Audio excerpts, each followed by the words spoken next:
예수께서 사람들에게 여전히 말씀하고 계실 때 예수의 어머니와 형제들이 예수께 말하려고 밖에 서 있었습니다. 어떤 사람이 예수께 말했습니다. 보십시오. 선생님의 어머니와 형제들이 선생님께 드릴 말씀이 있다며 밖에 서 있습니다. 예수께서 그에게 대답하셨습니다. 누가 내 어머니이고 내 형제들이냐? 그리고 손을 내밀어 제자들을 가리키며 말씀하셨습니다. 보라, 내 어머니이고 내 형제들이다. 누구든지 하늘에 계신 내 아버지의 뜻을 행하는 사람이 내 형제요, 자매요, 어머니다. 마태복음 13장. 그날 예수께서 집에서 나와 호숫가에 앉으셨습니다. 큰 무리가 주위로 모여들었기 때문에 예수께서는 배에 올라가 앉으셨고 사람들은 모두 호숫가에 서 있었습니다. 그러자 예수께서 많은 것을 비유로 말씀하셨습니다. 한 농부가 씨를 심으러 나갔다. 그가 씨를 뿌리는데 어떤 씨는 길가에 떨어져 새들이 와서 모두 쪼아 먹었다. 또 어떤 씨는 흙이 많지 않은 돌밭에 떨어져 흙이 얕아 싹이 곧 나왔으나 해가 뜨자 그 싹은 시들어 버리고 뿌리가 없어서 말라버렸다. 또 다른 씨는 가시덤불에 떨어졌는데 가시덤불이 자라 무성해져 싹이 나는 것을 막아버렸다. 그러나 어떤 씨는 좋은 땅에 떨어져 100배, 60배, 30배 열매 맺었다. 귀 있는 사람은 들으라. 제자들이 예수께 와서 물었습니다. 왜 사람들에게 비유로 말씀하십니까? 예수께서 대답하셨습니다. 너희에게는 하늘나라의 비밀을 아는 것이 허락됐으나 다른 사람들에게는 그렇지 않다. 가진 사람은 더 받아서 더욱 풍성해질 것이고 가지지 못한 사람은 가진 것마저 빼앗길 것이다. 내가 비유로 가르치는 이유는 그들이 보아도 보지 못하고 들어도 듣지 못하며 깨닫지 못하기 때문이다. 이사야의 예언이 그들에게 이루어지는 것이다. 너희가 듣기는 들어도 깨닫지 못하며 보기는 보아도 깨닫지 못할 것이다. 이 백성들의 마음이 굳어져서 귀는 듣지 못하고 눈은 감겨 있다. 이것은 그들로 하여금 눈으로 보지 못하게 하고 귀로 듣지 못하게 하고 마음으로 깨닫지 못하게 하고 돌아서지 못하게 해 내가 그들을 고쳐주지 않으려는 것이다. 그러나 너희 눈은 볼 수 있으니 복이 있고 너희 귀는 들을 수 있으니 복이 있다. 내가 진실로 너희에게 말한다. 많은 예언자들과 의인들이 너희가 보는 것을 보려 했지만 보지 못했고 너희가 듣는 것을 들으려 했지만 듣지 못했다. 이제 씨 뿌리는 사람의 비유를 들어보라. 하늘 나라에 대한 말씀을 들어도 깨닫지 못하면 악한 자가 와서 그 마음속에 뿌려진 것을 빼앗아 간다. 이것이 바로 길가에 뿌린 씨와 같은 사람이다. 돌밭에 떨어진 씨는 말씀을 듣자마자 기쁨으로 받아들이지만 뿌리가 없기 때문에 오래가지 못한다.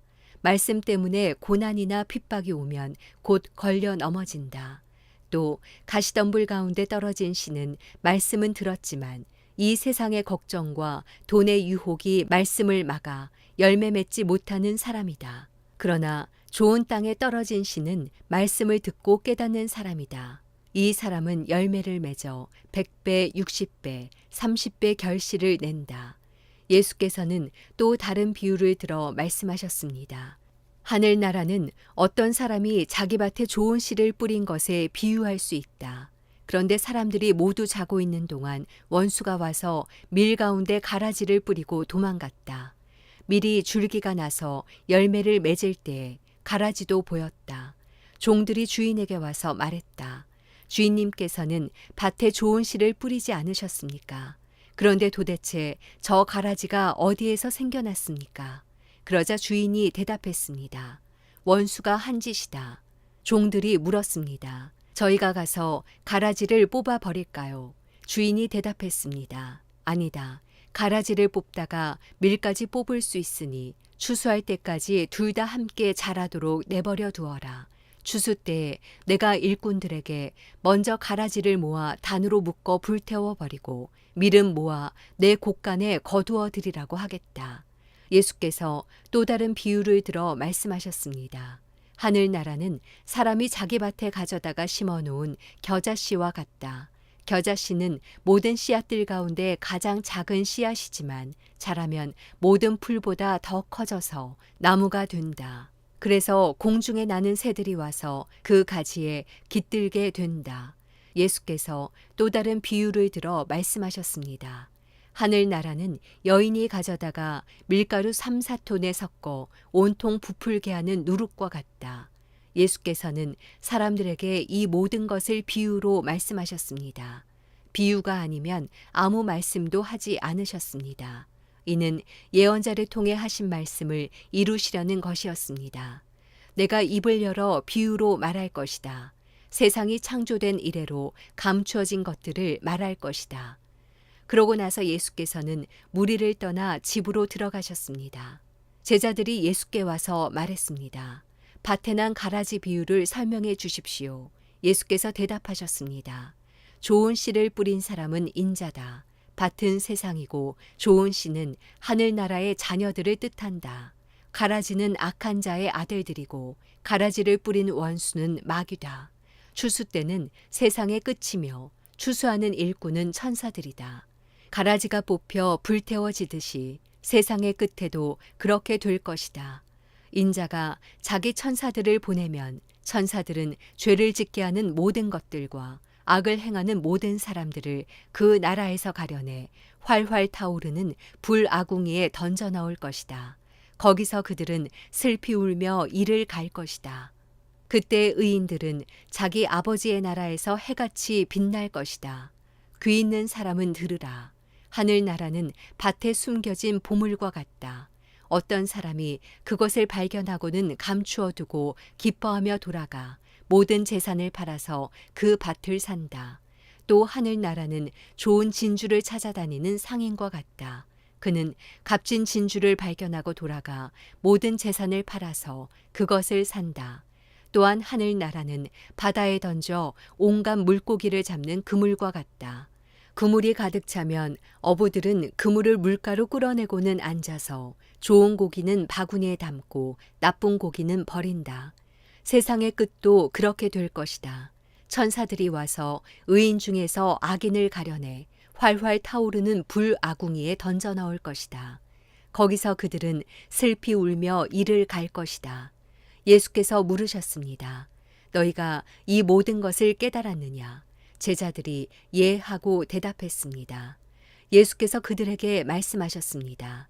그러므로 하늘나라의 제자가 된 모든 율법학자는 새 것과 오래된 것을 자기 창고에서 꺼내주는 집주인과 같다. 예수께서 이런 비유들을 끝마친 후에 그곳을 떠나셔서 고향으로 돌아가 유대 사람의 회당에서 사람들을 가르치기 시작하셨습니다. 사람들이 놀라 물었습니다. 이 사람의 이런 지혜와 기적을 행하는 이런 능력이 어디서 났느냐? 이 사람은 한낱 목수의 아들이 아니냐? 어머니는 마리아이고 동생들은 야고보와 요셉과 시몬과 유다가 아닌가? 그 누이들도 모두 우리와 함께 있지 않은가? 그런데 이 사람은 도대체 이 모든 것들을 어디서 얻었는가? 그러면서 사람들은 예수를 배척했습니다.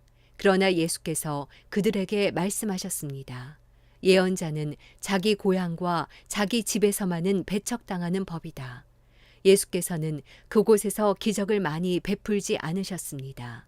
사람들이 믿지 않았기 때문입니다. 마태복음 14장. 그때 분봉왕 헤롯이 예수의 소문을 듣고 신하들에게 말했습니다. 이 사람은 세례자 요한이다. 그가 죽은 사람들 가운데서 살아났으므로 이런 기적을 일으키는 능력이 그에게 나타나는 것이다. 전에 헤롯은 요한을 체포하고 결박해 감옥에 가둔 일이 있었습니다. 동생 빌립의 아내였던 헤로디아 때문이었습니다. 요한은 헤롯에게 그 여자를 데려간 것은 옳지 않다라고 여러 번 말했습니다. 헤롯은 요한을 죽이고 싶었지만 그를 예언자로 여기는 백성들이 두려웠습니다. 때마침 헤롯의 생일에 헤로디아의 딸이 사람들 앞에서 춤을 추어 헤롯을 즐겁게 해주었습니다. 헤롯은 그 소녀에게 맹세하면서 요청하는 것은 무엇이든 주겠다고 약속했습니다. 그 소녀는 자기 어머니가 시키는 대로 헤롯에게 말했습니다. 세례자 요한의 머리를 쟁반에 담아 주십시오.